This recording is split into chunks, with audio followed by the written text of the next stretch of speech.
సమయంగా మారడం తప్ప ఇంకేమీ లేదు. ఈ గుడి చాలా బాగుంది. వెంకటేశ్వర స్వామి చాలా బాగున్న లోపల కేవలం ప్రభుత్వ భూమిలో కట్టారు. ప్రభుత్వం పర్మిషన్ తీసుకోవాలో లేదు తెలియదు.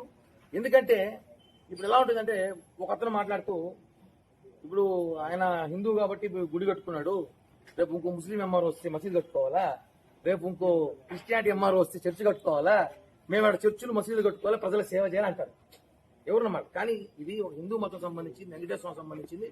మేమందరం కూడా అద్భుతమైన గుడి. ఈ గుడికి ప్రజలు కూడా భారీ ఎత్తున వస్తున్నారు, బ్రహ్మోత్సవాలు జరుగుతున్నాయి, అన్ని ఉంది. ఖచ్చితంగా దీని మీద ఒకసారి కలెక్టర్ గారిని కలిసి అడుగుతా, ఎందుకు వివాదంగా ఉంది ఏంటి పరిస్థితి, కలెక్టర్ గారు కలుస్తా. లేదు ఈ గుడి నిజంగానే ఇక్కడ భక్తులు చాలా మంది వచ్చారు. ఇప్పుడు వీళ్ళందరూ కోరిక ప్రకారం అయితే చూద్దాం భవిష్యత్తులో అవసరమైతే టీటీడీతో మాట్లాడి టీటీడీ టేకప్ చేసుకునేలాగో, లేదా ఎండోమెంటే తీసుకుని ఇంకా డెవలప్ చేయాలి. ఎండోమెంట్ తీసుకుని ఇంకా డెవలప్ అద్భుతంగా ఉంటుంది. ఎందుకంటే ఇంకా భారీ జనం వస్తారు, తెలుస్తుంది తిరుపతిలో ఇలాంటి గుడి ఒకటి ఉందనేసి. టీటీడీ కూడా టేకప్ చేసి చైర్మన్ గారితో మాట్లాడతాను, కలెక్టర్ గారితో మాట్లాడతాను. ఫస్ట్ చూడడానికి వచ్చా, క్యాజువల్ గా గుడి చూసిపోదామని వచ్చాం. చాలా అద్భుత పరిసరాల్లో తిరుపతి హాట్ సిటీలో ఇంత అద్భుతమైన గుడి ఉండడం చాలా అద్భుతంగా ఉంది.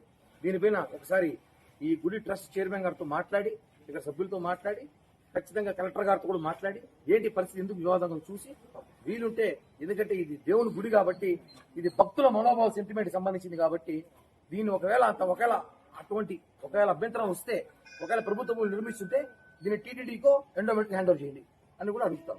కానీ నమో వెంకటేశ్వర చాలా అద్భుతమైన గుడి. ఇలాంటి గుళ్ళు ఇంకా నిర్మించాలి, కానీ ప్రభుత్వ స్థలాల్లో కాదు, మన స్థలాన్ని నిర్మిస్తే బాగుంటుందని చెప్పి కూడా నేను కోరుకుంటున్నాను. ఓం నమో వెంకటేశ్వర.